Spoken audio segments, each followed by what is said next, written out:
Every day, Jack stands at the door of his small flower shop, watching passers-by bow their heads to scroll on their phones and hurry past. Inside his shop, the carefully trimmed red roses are wilting one by one, just like the balance in his bank account. He has less than 2 weeks before he can't pay the rent and gets kicked out onto the street. Jack tried discounts, buy one get one free deals, and even handing out flyers on the street, but no one cared.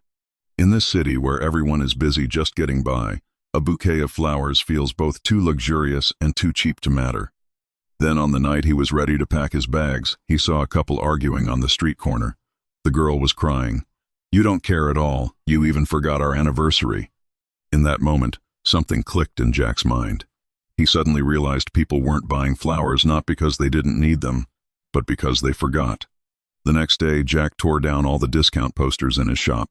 He carried a huge blackboard outside the door. No product details, only one sentence. "In this life, which day are you most afraid of forgetting?" Passers-by began to slow down.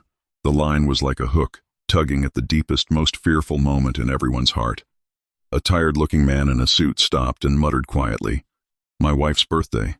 I'm dead if I forget it again." Jack walked over, didn't pitch a bouquet, and said calmly, "Sir, I have a forgiveness insurance here. For just $5, I'll buy away your fear." The man froze. "What do you mean?" Jack smiled. "Simple. Leave me your partner's phone number and 3 dates you must never forget. I promise to call you personally 4 hours before those dates to remind you.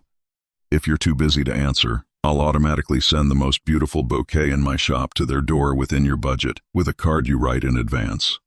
He added, "This $5 isn't for flowers. It's for a whole year of peace of mind. If you don't forget, the $5 is my service fee. If you do, it's your lifesaver."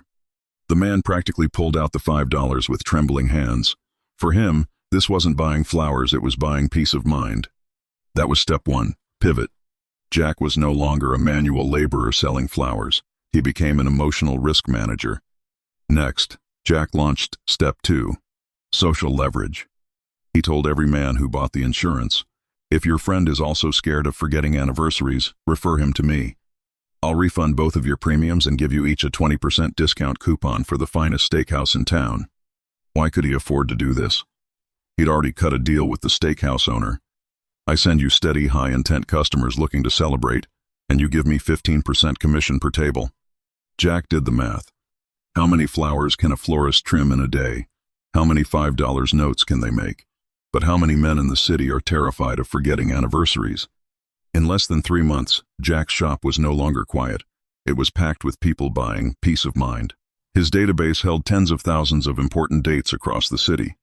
He barely had to sell anything. Every holiday, his phone exploded with orders, and expensive roses sold automatically in bulk.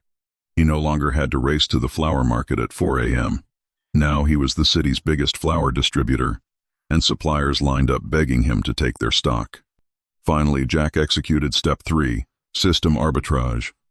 He built a simple automated system, outsourcing reminders to a remote call center and deliveries to local couriers. And he sat in his shop drinking coffee, thinking about the next human weakness to solve. By now, do you see it? Jack succeeded not because his roses were redder.